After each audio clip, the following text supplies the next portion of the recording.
હું અરુણાબેન કળસરિયા તમારું સ્વાગત કરું છું મારી ગુજરાતી રેસીપીમાં। તો આજે આપણે બનાવીશું વધેલી રોટલીના પકોડા।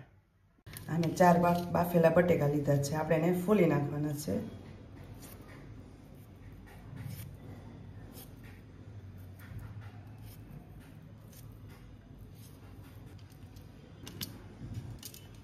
આ 4 બટેકાને આપણે ફોલી લીધા છે, રેડી થઈ ગયા છે।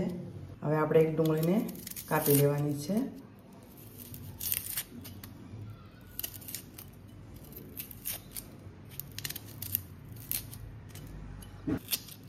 આ ડુંગળીને આપણે ઝીણી ઝીણી કટ કરી લેવાની છે। આપણે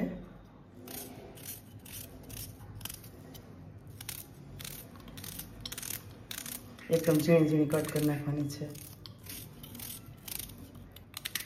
આ કાંદા આપણે કટ કરી લીધા છે અને આ પહેલેથી જ મેં આ લસણ ફોલી રાખેલું હતું 8-10 કળી જેટલું।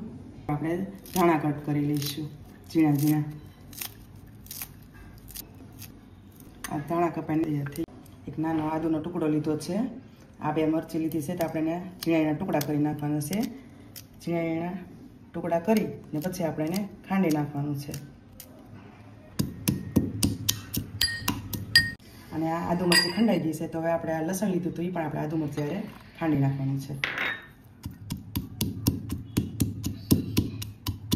આપણે બટેકાને નાખીને આપણે એને પેસ્ટ બનાવી લઈશું।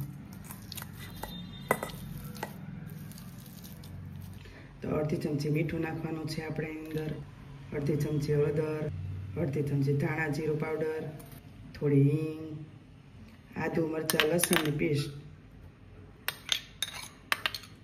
જે આપણે કાંદા સમારેલા હતા ને એ બધા નાખી દેવાના છે અંદર, અડધી ચમચી ખાંડ, ધાણા,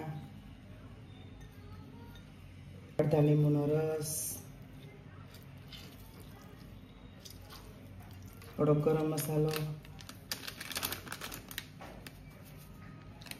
આ બધું મિક્સ કરી લેવાનું છે આપણે।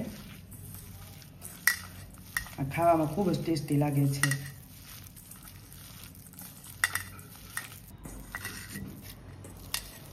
બેટર બનાવવા માટે ચણાનો લોટ લઈ લેવાનો છે થોડો,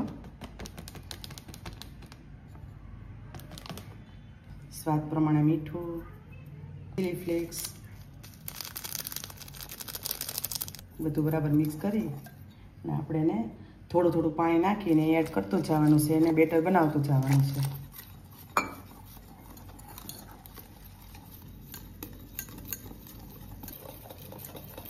થોડા આપણે ધાણા નાખવાના છે અંદર,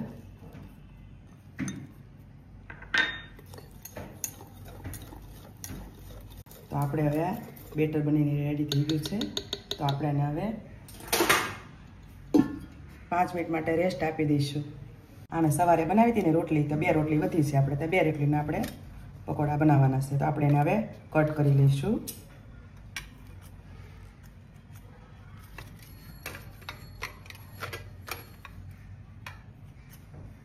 આ કટ થઈ ગઈ છે, મસાલો કરવાનો છે। તો રોટલી આપણે અડધી કાપેલી રાખી છે, તો એમાં આપણે જે મસાલો કરેલો હતો એ આપણે પાથરી દેવાનો છે।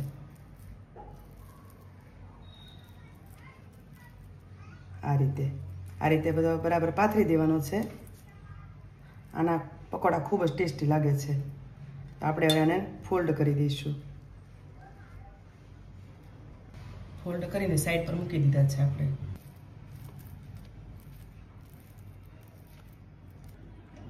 તો આપણે હવે આ બધા આપણે ફોલ્ડ કરી નાખવાનું છે આવી રીતે।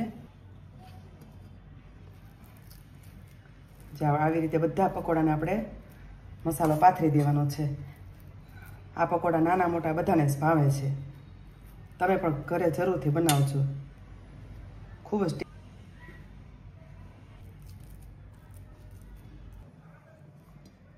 તો આપણે હવે તળવા માટે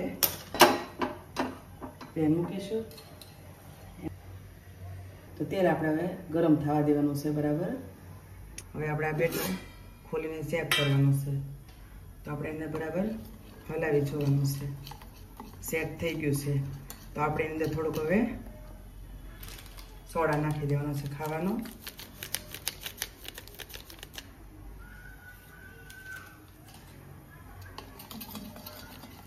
બરાબર મિક્સ કરી નાખવાનો છે.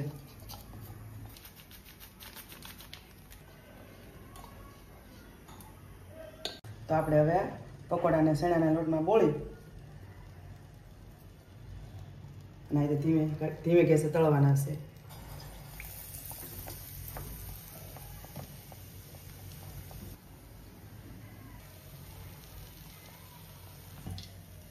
તો ધીમે ધીમે આપણે સાઈડ ચેન્જ કરવાની છે. જો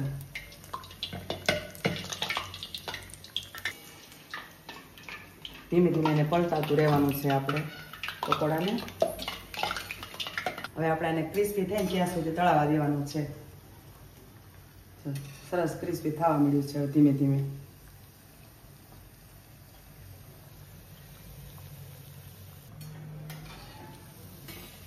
આખી તળાઈ ગયું છે. હવે તો હવે આપણે નીચે ઉતારી લેવાનું છે.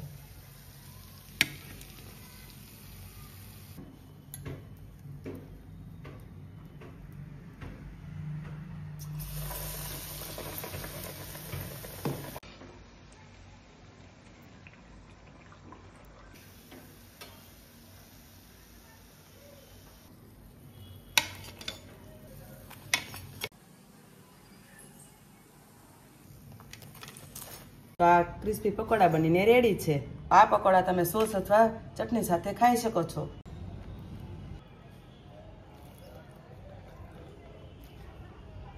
તમને અમારા વિડીયો જોવા ગમતા હોય તો અમારી નવી નવી વાનગી જોવા માટે લાઈક કરો, શેર કરો અને સબસ્ક્રાઈબ જરૂરથી કરજો.